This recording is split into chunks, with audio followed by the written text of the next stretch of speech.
Thanksgiving was supposed to be about gratitude, but that night, gratitude died in my house. I can still see my father's eyes across the table, cold and sharp under the chandelier's glow, when he leaned forward and whispered words that cut deeper than any knife. The best gift would be for you to be gone. For a moment, the clinking of silverware froze. My children's forks hung midair, and I felt every scar of sacrifice I had ever made burn inside me. 15 years of carrying him after my mother died. 15 years of paying debts, keeping the lights on, covering the bills he couldn't face. And yet, in that instant, I wasn't a daughter, I was an obstacle. I swallowed the lump in my throat and smiled through the sting. If disappearing was the gift he wanted, then I would give it to him, but not the way he imagined. The turkey smelled rich and golden, the cranberry sauce gleamed like jewels on the table, and for a moment, I almost fooled myself into believing this was a normal Thanksgiving.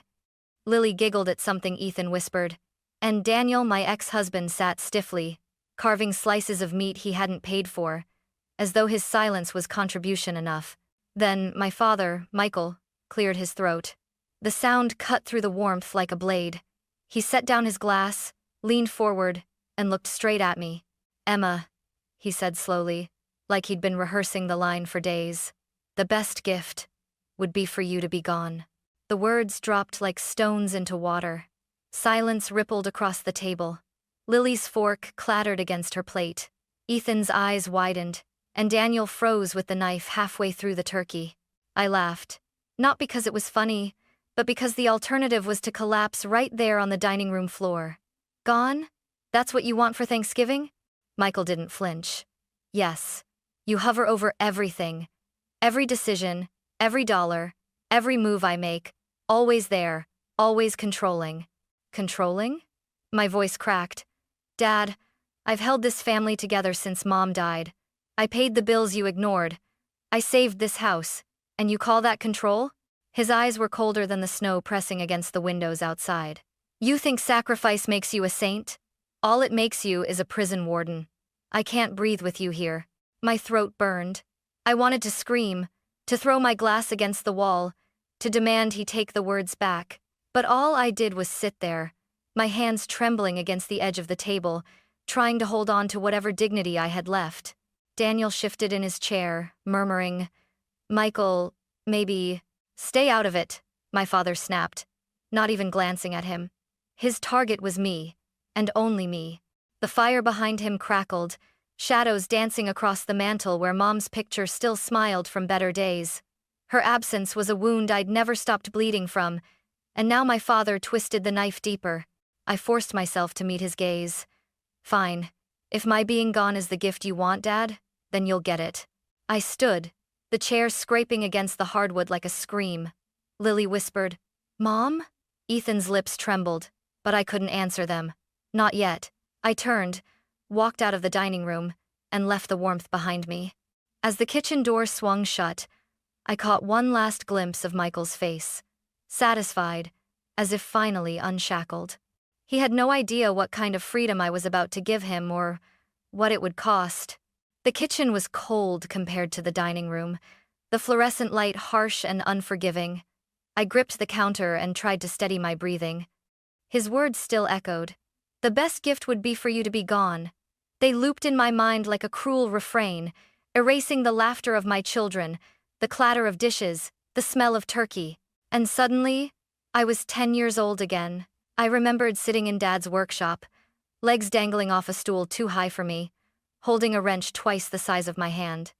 He used to call me, "my little helper." I'd beam with pride every time he ruffled my hair. Back then, his voice was warm, his eyes alive. But those eyes had died the day Mom, Grace, left us. I saw it as clearly as if it were yesterday. The funeral, the gray December sky heavy with snow. Dad collapsed onto my shoulder, sobbing like a broken child. I was barely 20, but that day I became his rock. I promised myself I would carry him, no matter how heavy the load. I kept that promise at a cost I didn't realize until tonight. I remembered the bills piled high on the kitchen table. "Emma, can you just cover this month's mortgage?" he'd ask, his voice trembling. I covered it. Again and again, until my paychecks disappeared before I even saw them. I remembered the late-night phone calls, his voice desperate. The credit card's overdue, they'll shut off the heat. I'd rushed to transfer money, heart pounding, because I couldn't bear the thought of him freezing alone. And then the house that should have been our legacy. He was drowning in debt, and Daniel was already between jobs again. I had stepped in, signed the papers, and shouldered the mortgage. I told myself it was love.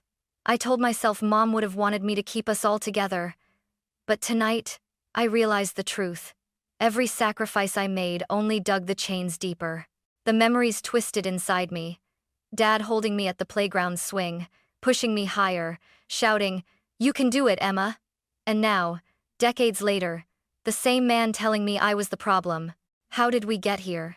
I pressed my palms into my eyes until stars burst behind them. My chest felt like it might split open. It wasn't just betrayal, it was grief, all over again. Losing my mother had nearly broken me, but at least then I had Dad to hold on to. Now I had no one. I sank into the chair by the window, staring at the snow piling outside. Each flake fell silently, covering the street, covering the world, like time itself trying to erase everything.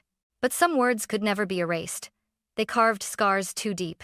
I whispered into the empty kitchen, barely audible even to myself. If he wants me gone, then gone is what he'll get. I don't even remember walking back into the dining room. My legs carried me like a ghost, numb, but my heart pounded like a war drum inside my chest. Everyone looked up when I returned Michael with his cold, unreadable eyes.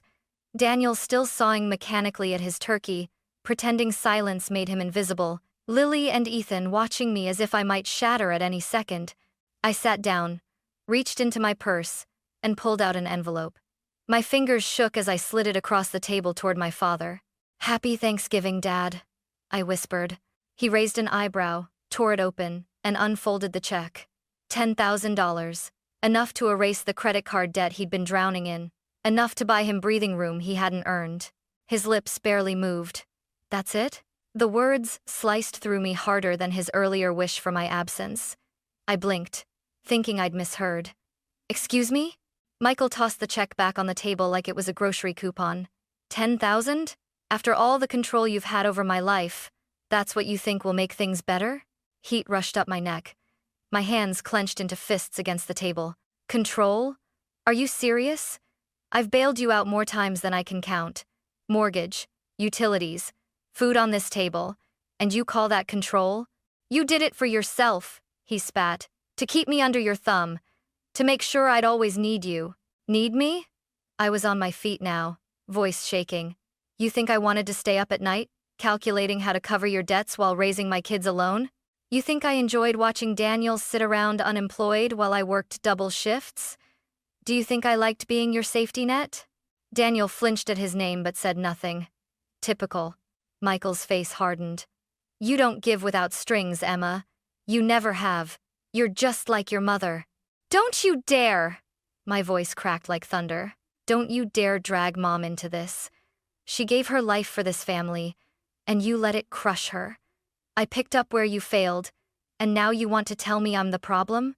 The chandelier above trembled slightly, or maybe that was just my vision blurring with rage. Lily whispered, Mom, please. Ethan pushed his chair back, tears brimming in his eyes. But I couldn't stop. Not anymore. You want me gone, Dad? Fine. But remember this, when I disappear, I'm taking with me everything you've leaned on for the last 15 years. Every bill paid, every roof over your head, every breath of security you never earned. You'll finally know what freedom tastes like. For the first time all night, his face faltered. Just for a flicker. But I caught it, and in that moment, I knew. He had no idea what I was capable of when pushed to the edge. I shut the door to my room with more force than I meant to. My body trembled, but not from fear anymore. It was rage, pure, sharp rage that kept me upright. On the dresser, the stack of files I'd kept hidden for years sat like a silent witness. I dragged them out, scattering paper across the bed until every line of ink screamed back at me. The deed, the mortgage statements, my signature, not his. I ran my fingers down the numbers 15 years, Payment after payment, sacrifice layered on sacrifice, over $300,000, all mine. All poured into the house he now claimed as his prison. He wants me gone? I muttered to the empty room, the words slicing the air. Fine. Let him see what gone really means. I grabbed my calculator, punching numbers like they were enemies. Mortgage, $287,000. Credit cards, $18,000. Emergency loans, repairs, school costs another $40,000 at least. Nearly $350,000 of my life spent holding him afloat. The papers blurred for a moment as my vision stung with tears. Not tears of weakness this time. Tears of clarity. I remembered Mom Grace, her voice soft but steady as she used to warn me. Emma, don't let kindness be mistaken for weakness. For years, I ignored her, convincing myself love and duty were the same thing. But tonight, staring at the proof in black and white, I realized I hadn't been a daughter, I'd been a crutch. I picked up the deed, held it like a weapon. My name glared back at me. Emma Harris. Not Michael, mine. A laugh bubbled out of me, bitter, broken, but freeing. He thought I was powerless. He thought I existed to serve him. But the truth was right here in my hands. I wasn't the dependent one. He was. I pulled out my phone and scrolled to a number I hadn't dialed in years. David Mitchell, the lawyer Mom once trusted. I hovered for a second, then pressed call. His voicemail answered, but I didn't hang up. David, it's Emma, I said, voice steadier than I felt. I need to talk to you. It's about the house. Call me back as soon as you can. When I hung up, I stared out the window at the falling snow, blanketing the world in white. For the first time in years, I didn't feel suffocated by it. I felt ready to disappear. But on my terms, I gathered the papers, tucked them into a folder, and set it on the nightstand like a battle flag. My decision was made. Tomorrow, Michael would wake up believing he'd broken me. Tomorrow, he would discover the truth. I wasn't the one leaving empty-handed. He was. The next morning, my phone buzzed with a call from David. His voice was calm, measured, but I could hear the curiosity underneath. Emma? You said it's about the house? Yes, I breathed. I need the truth. I need to know what's mine. By noon, I was sitting in his office, snow melting off my boots onto the polished floor. He spread the documents across his desk, scanning line after line with a practiced eye. I sat there, my stomach in knots, waiting for a verdict that felt like life or death. Finally, he set the papers down, removed his glasses, and looked straight at me. Emma, this house is legally yours. Every payment is tied to your account. Your name is on the deed. Michael has no ownership stake. For a second, the world tilted. Relief flooded me, chased immediately by a surge of rage. My father had dared to call me a prison warden, yet all along, he was the trespasser. David, I whispered. Can I take it back? He leaned forward, folding his hands. Emma, you never lost it, but if you want him out, you have every right. There's a process. You serve a notice to vacate. 14 days. No excuses. The words struck like thunder. I felt my chest rise and fall, faster, sharper. I wasn't powerless. I wasn't trapped. I was holding the sword now. David slid a printed document across the desk. This is a standard 14-day notice. Once he receives it, if he refuses to leave, you can file for legal eviction. But Emma, he hesitated. Family doesn't forgive this easily. Once you hand this over, there's no going back. I stared at the paper. My hands shook as I picked up the pen. He told me the best gift would be my absence, I said. Fine, but the gift he's getting is his absence. From my life. From my house. David studied me a moment, then gave a solemn nod. Then sign. The pen scratched across the page. With every letter of my name, it felt like shackles breaking. That night, back at the house, I sat at the kitchen table, the same table where Michael had humiliated me. In front of me lay the notice, folded inside a manila envelope. I picked up my pen again, this time to write a letter. Not of apology, not of explanation, but of finality. Michael, you wanted me gone. Tonight, I am. But not the way you imagined. The mortgage is paid, the house is mine. You have 14 days to vacate, or legal eviction will follow. This is not cruelty. This is consequence. Emma. I stared at the words until my vision blurred. My chest heaved with something between grief and triumph. Tears spilled down, hot and silent, but my lips curved into a bitter smile. I placed the letter with the notice, sealed the envelope, and slid it beneath the crystal vase Mom had loved. It caught the light, scattering rainbows across the wall like a silent witness. Tomorrow, when Michael sat for breakfast, he'd have to move Grace's vase to read his fate. The symbolism made my throat ache. I whispered into the still kitchen, "You'll finally know what freedom tastes like, Dad. And so will I." I booked the ticket at midnight, the glow of my laptop painting my face in pale blue. Hawaii. 2 weeks. A one-way escape from the prison I'd lived in for half my life. My fingers hovered for a moment over the confirm purchase button, then I clicked. The email confirmation arrived instantly. Flight leaves at 9 a.m., Tuesday. The next morning, I packed in silence. The zipper of my old suitcase sounded too loud, like a warning bell. Lily and Ethan were at Daniel's for the weekend, mercifully spared from this storm. It was just me, the house, and the envelope waiting under Mom's vase in the kitchen. At dawn, I stood by the front door. My hand lingered on the knob. The house felt different, lighter, emptier, like it already knew I was gone. I whispered, "Goodbye, Mom," and stepped into the icy air. The Uber driver didn't talk much. Good. My thoughts were screaming loud enough. By the time I reached the airport, my phone buzzed again and again in my coat pocket. Michael. He must have found the envelope. For half an hour, I ignored the calls, letting the phone shake against my thigh. But at the gate, just before boarding, I answered. "Emma!" His voice roared down the line, jagged with panic. "What is this? You can't do this to me."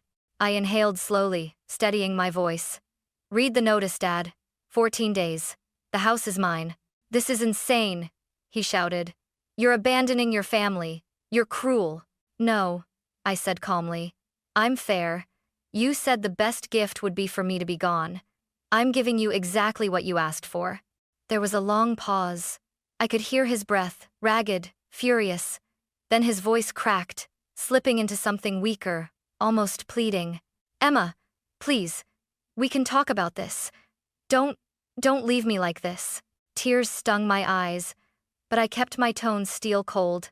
"You left me a long time ago, Dad. You just never admitted it." In the background, I thought I heard Daniel's voice, muffled, trying to calm him. But I didn't care. Michael tried again. "Where are you going? At least tell me where you'll be." "And somewhere you'll never find me." His silence was heavier than the shouting. He finally whispered, broken, "Emma." I ended the call, and for the first time in years, I turned my phone off. Not silent, not ignored, dead. When the boarding announcement came, Flight 472 to Honolulu, now boarding, I stood, lifted my suitcase, and walked toward the gate. My hands no longer shook. My chest no longer burned. As I stepped onto the plane, I looked out the window at the snow swirling across Chicago. The city, the house, my father all shrinking into the distance. He had wanted me gone. And now, I was. But what I left behind on his desk would haunt him far longer than my absence ever could. The air in Honolulu wrapped around me like a warm embrace, humid and sweet, with the scent of plumeria. After years of Chicago winters, it felt unreal to breathe without shivering. I dragged my suitcase through the open-air lobby of the hotel, the sound of waves crashing faintly in the distance. From my balcony, Waikiki stretched out in golden curves, the ocean sparkling like a promise. For a moment, I simply stood there, eyes closed, letting the salt air seep into my bones. I whispered to myself, "This is mine. Finally, mine." The first day, I did nothing but walk barefoot along the sand. The water lapped at my ankles, cool and alive. Children laughed nearby. Tourists snapped photos. But I felt invisible in the best way. No one needed me. No one asked me for anything. I was just Emma, not Michael's daughter, not Daniel's ex, not the family's savior. On the second day, I tried surfing. The instructor, Jake, grinned at me like I was his favorite challenge. First time doing anything just for fun in 15 years, I admitted. He laughed. Then you're gonna love falling. And fall I did again and again, salt water stinging my nose, my body aching from failed attempts. But every fall ended in laughter, real laughter, the kind I hadn't felt in years. By the end, I managed to stand on the board for 3 glorious seconds before tumbling headfirst into the waves. See? Jake said, hauling me up. You can do it. You just have to let go. That night, I wrote in a journal I'd bought from the hotel gift shop. For 30 years, I lived for everyone else. Tonight I laughed for me. On day 4, I hiked Diamond Head. The climb was brutal stairs, tunnels, the sun pressing hot against my back, but when I reached the summit, the view stole my breath. The ocean stretched endlessly, blue upon blue, the city below glittering like a toy town. I stood at the railing, sweat dripping, lungs burning, but my heart felt free. At the top, an older couple asked me to take their photo. They held hands like teenagers. After I snapped the shot, the woman smiled. Are you here with family? No, I said softly. Just me. Well, her husband said, his eyes kind. Sometimes that's the best way to find yourself. Later, over a bowl of poke so fresh it tasted like the ocean itself, I realized how right they were. Every day after, I found new pieces of myself napping under palm trees, buying fresh pineapple at the farmer's market, sitting quietly by the water as the sun painted the sky pink and gold. The silence, once suffocating, was now sacred. One evening, during a luau, fire dancers spun flames into the night sky. The crowd cheered, but I barely heard them. My eyes filled with tears as I thought of Mom. She'd always dreamed of coming here, but never got the chance. I made it, Mom, I whispered to the fire, my voice trembling. And I'm finally living for me. For the first time in years, the weight on my chest lifted. The scars of sacrifice were still there, but they no longer defined me. Hawaii had burned away the past and left me something new. Hope. 2 weeks later, I stepped off the plane into Chicago's bitter December air. The cold bit at my cheeks, harsh and unforgiving, but it no longer had the power to suffocate me. My suitcase rolled behind me, filled with clothes that smelled faintly of sunscreen and salt water. Hawaii still clung to me, even here. The cab ride home was silent. Streetlights stretched long shadows across the snow as Oak Park crept into view. My chest tightened as the house appeared familiar, imposing, yet strangely smaller than I remembered. The driveway was empty. No Daniel's rusty car, no Michael's battered truck. When I unlocked the front door, the silence rushed out to greet me. Furniture was gone. Their belongings stripped the rooms bare. Only the recliner I'd bought for Mom years ago remained, sitting in the middle of the living room like a forgotten monument. On the kitchen counter, an envelope waited. My name scrawled in Michael's hand. I tore it open. Emma, you won. We're gone. But don't fool yourself, you chose money over family. Don't expect forgiveness. I read the words twice, then laughed. It was sharp, bitter, but liberating. No, Dad, I whispered into the empty kitchen. I didn't choose money. I chose myself. I ripped the letter in half and dropped it into the trash. Walking through the rooms, I saw only dust lines where their furniture had been. Lily's posters were stripped from the walls, Ethan's shelves empty. A hollow ache pulsed in my chest, but beneath it was something steadier relief. I opened the windows wide. The freezing air blasted in, chasing out 15 years of suffocating tension. Curtains whipped like wings, and for the first time, the house felt like mine. That night, I sat in the recliner with a mug of coffee. My phone buzzed with missed calls and messages from Daniel, even one from an unfamiliar number I knew was Michael. I deleted them all. Then I blocked them. Silence filled the room. Peaceful, final. Later, I dug out a photo of Mom Grace in her yellow sundress, holding me as a child. I set it on the table beside me. Her smile felt alive, approving. I did it, Mom, I whispered. I finally let go. I'm free. The house groaned softly in the winter wind, but it no longer sounded like a prison. It sounded like possibility. I didn't know exactly what came next. Sell the house, move back to Hawaii, start fresh somewhere new. But for once, the future wasn't a weight pressing me down. It was wide open. I leaned back, closed my eyes, and breathed deeply. Michael had wanted me gone. He got his wish. But the truth? I had never been more present in my own life.